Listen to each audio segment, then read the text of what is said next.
샬롬, 오늘도 이 새벽을 여기 하신 하나님께 은혜를 감사를 드립니다. 오늘은 에스겔서 5번째 시간으로 에스겔 16장 이하부터 우리가 함께 말씀을 보려고 합니다.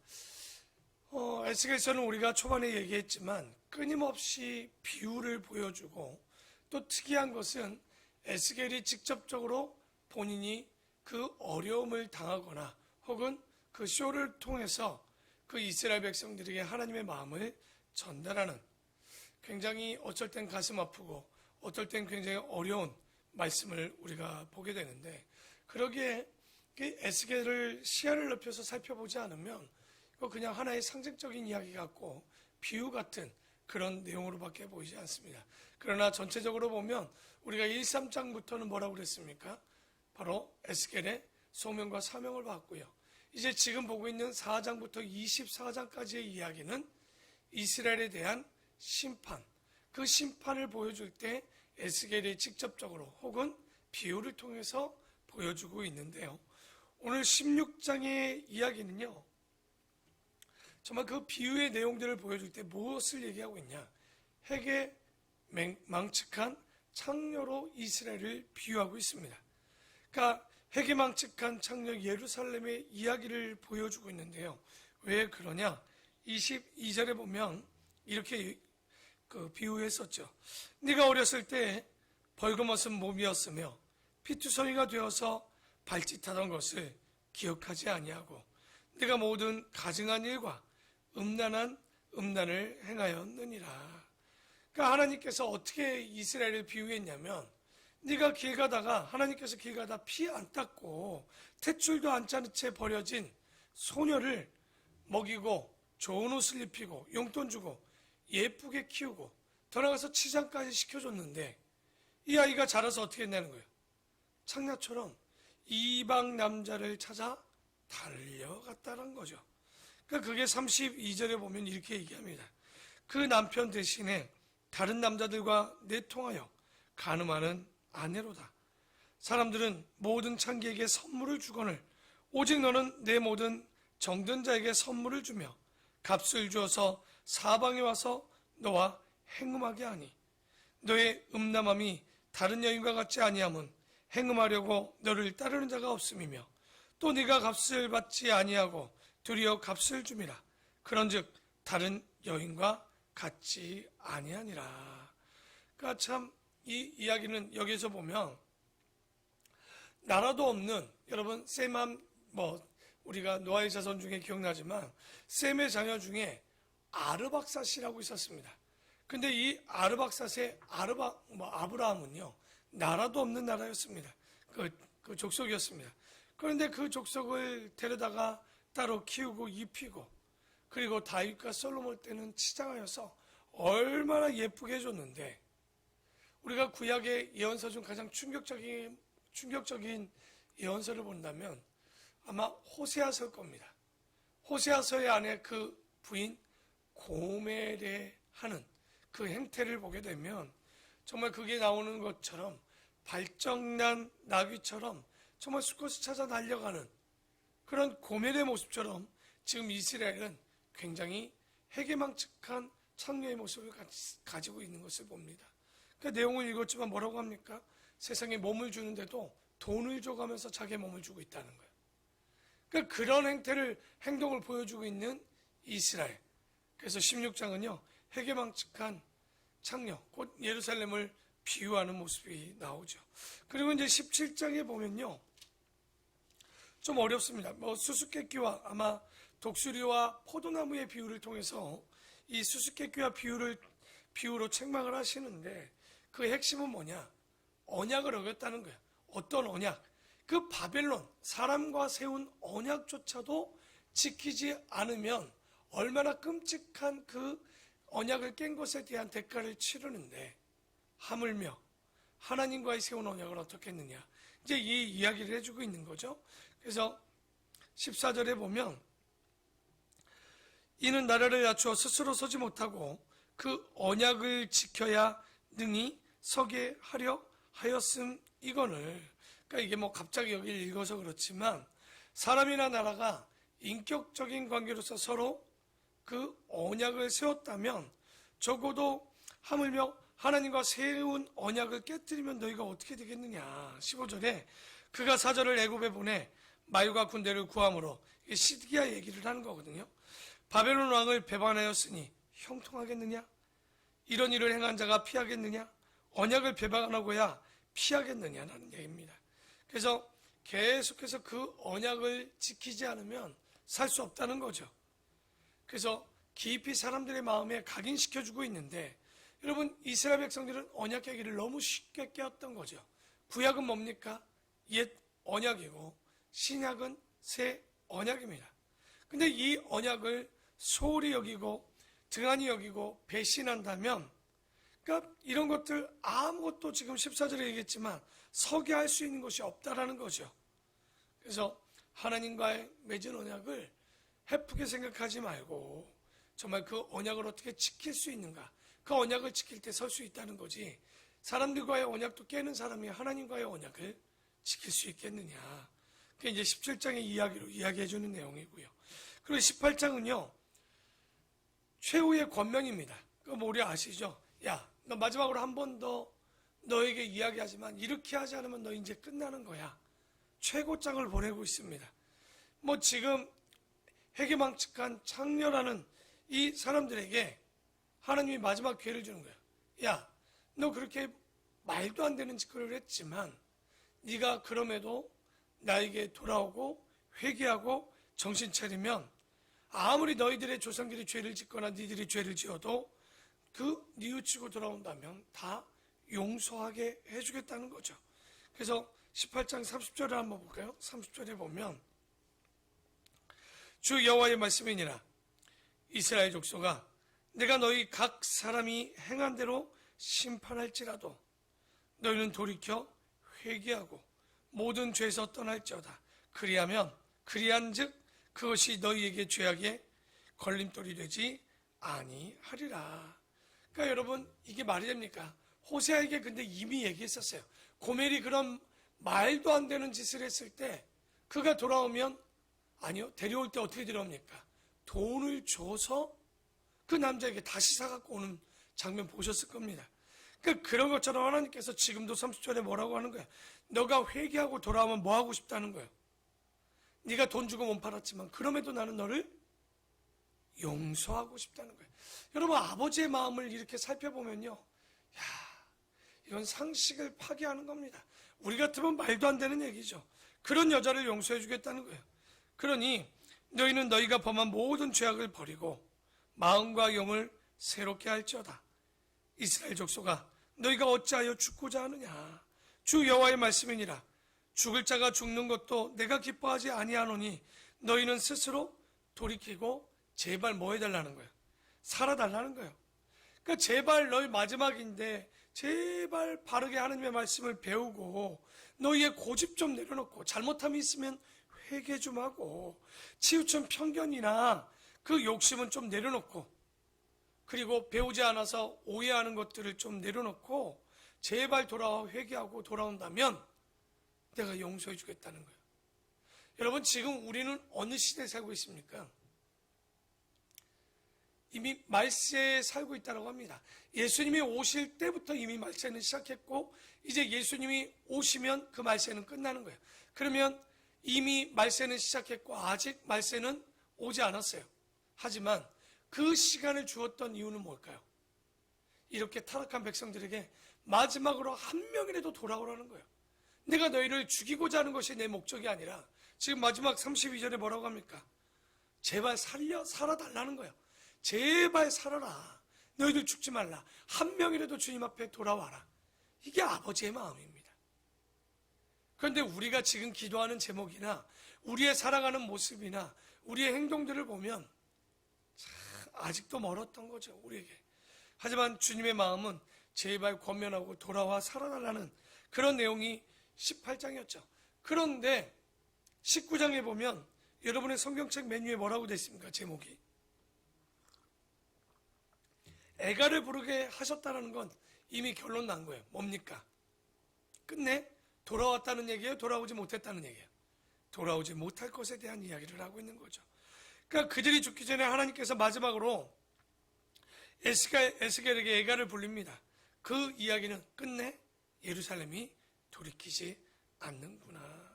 혹시 에스겔이 사명을 받을 때, 그가 두루마기를 받을 때 그 내용이 뭐였습니까? 애가와 애곡과 재앙이 기록되어 있다라고 얘기했죠.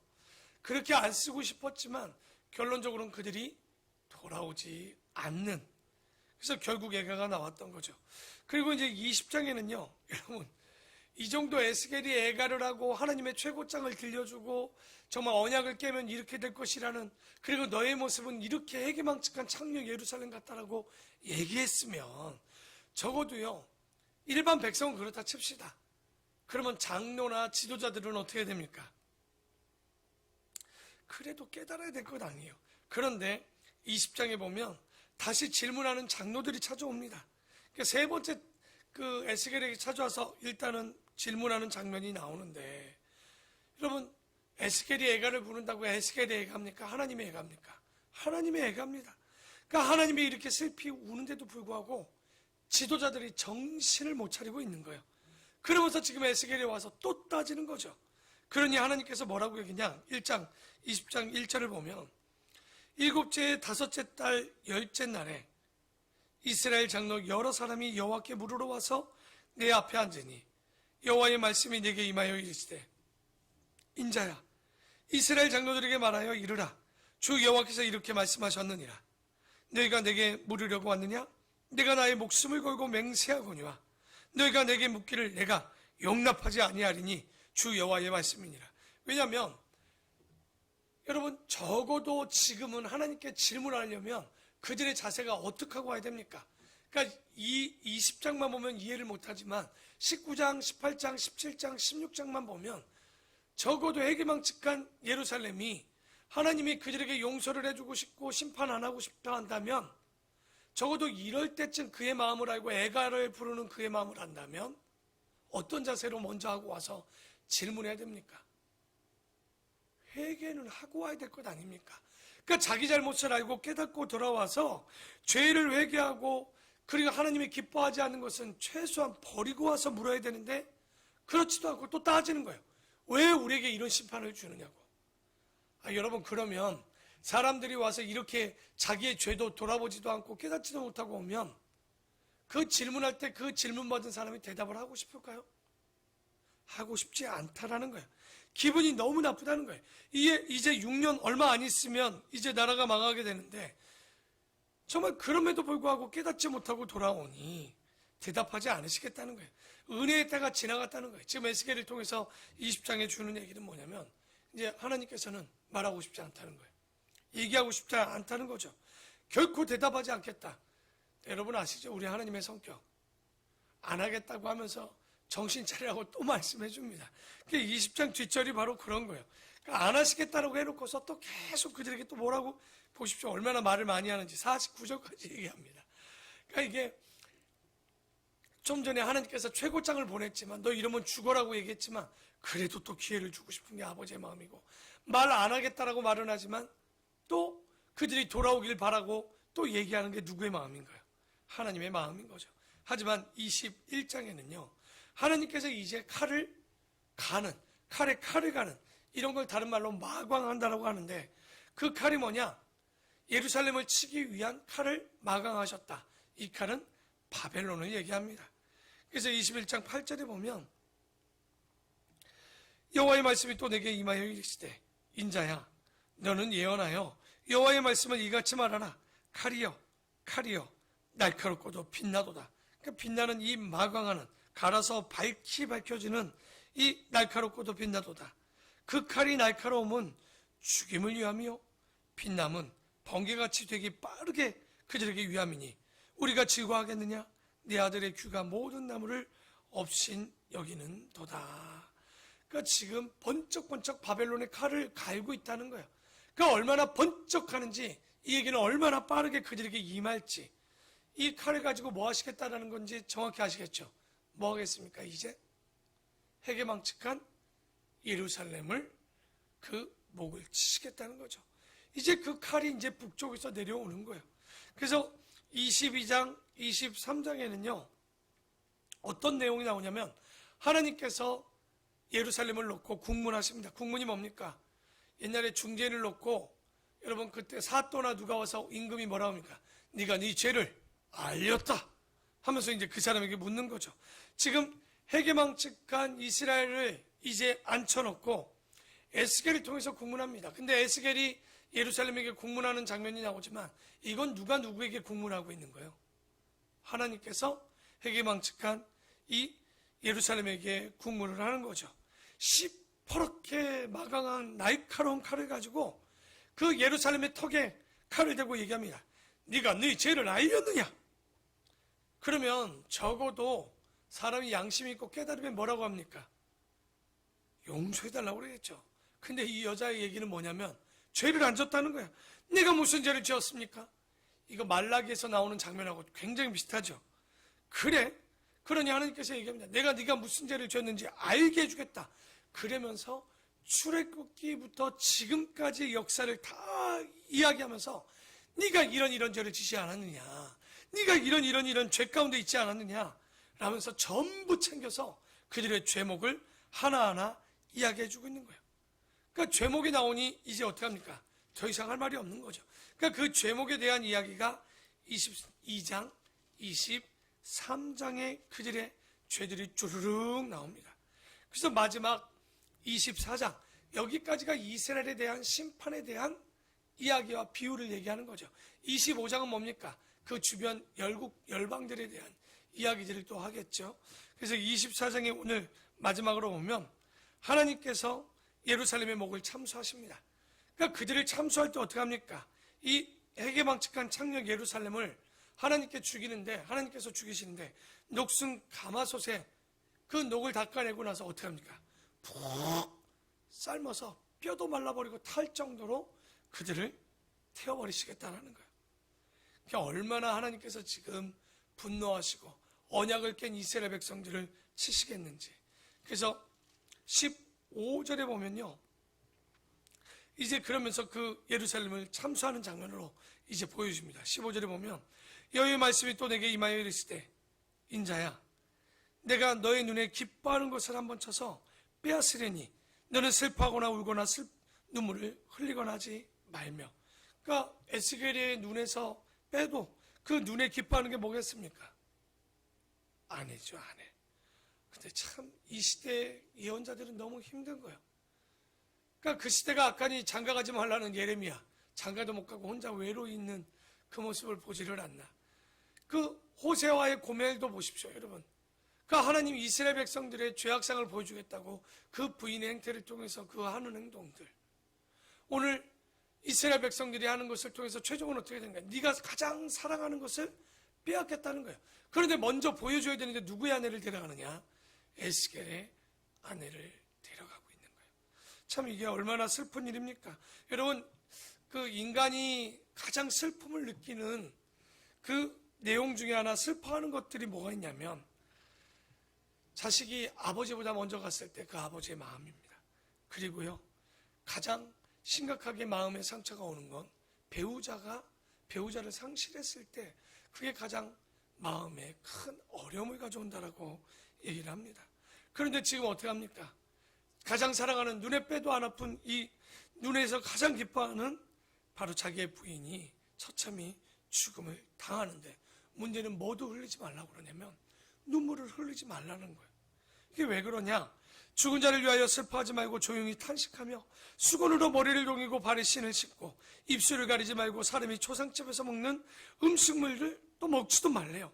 내가 아침에 백성에게 말하였더니 저녁에 내 아내가 죽었으므로 아침에 내가 받은 명령대로 뭐 했다는 겁니까? 수건으로 머리를 동이고 조용히 눈물도 흘리지 않고 초상집에 먹는 음식도 먹지 않고 있는 거예요. 여러분, 얼마나 비참히 죽으면 여러분 너무 진짜 애통하면 뭐도 안 나온다고 합니까?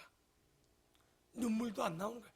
그만큼 고통스러운 이 어려움이 그들에게 임할 것인데, 그러니까 에스겔이 자기의 부인이 죽었는데도 울지도 않고 수건을 들고 음식도 먹지 않고 있으니까 주변에 그 장례에 왔던 사람들이 뭐라고 다 묻겠습니까? 도대체 왜 그러느냐 질문하겠죠. 그렇게 되면 내가 그들에게 대답하기를 여호와의 말씀이 내게 임하여 이르시되 너는 이스라엘 족속에게 이르기를 주 여호와의 말씀에 내 성소를 너희 세력의 영광이요 너희 눈의 기쁨이요 너희 마음의 아낌이 되거니와 내가 더럽힐 것이며 너희 버려둔 자녀를 칼에 엎드려지게 할지니라. 그러니까 그들이 눈에 가장 기뻐하는 게 뭡니까? 이스라엘 백성들이 성전이죠. 그리고 그의 자녀죠.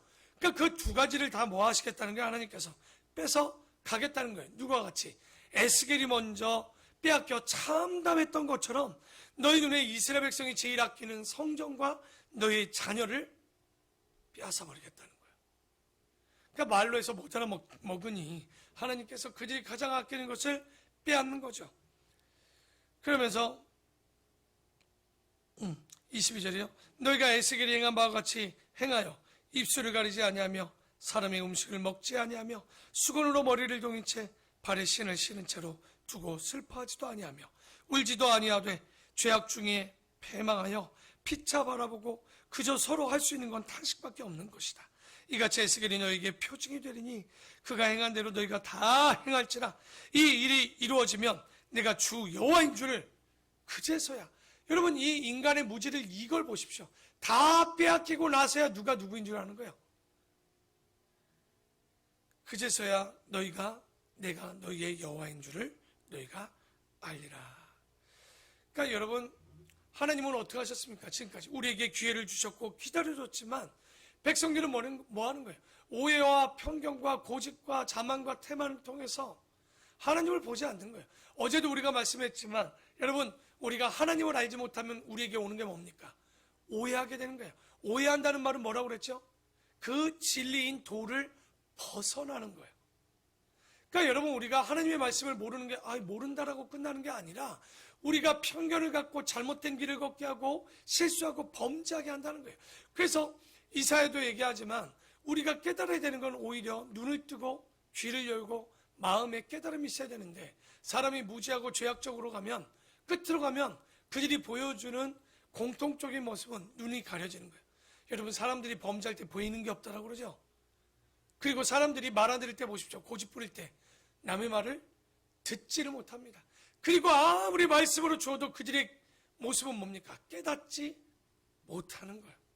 여러분, 성령님께 구하셔야 됩니다. 오늘도 내가 깨닫게 하시고 들리게 하시고 보게 하시고 하나님의 말씀을 통해서 하나님의 백성이 될 수 있도록 가야 되는데, 근데 이스라엘 백성들의 역사를 보면 1000년간 그들은 하나님을 온전히 섬기지 못하는 거예요. 보지 못하는 거예요. 알고 보면 종교 문맹입니다. 그러니까 요즘 여러분 탈레반 때문에 아주 난리도 아니에요. 아프가니스탄이 굉장히 난리지만 탈레반을 평가할 때 뭐라고 하냐면 종교 문맹이라고 합니다. 그러니까 그들은 자기들이 이슬람을 많이 안다라고 생각하잖아요.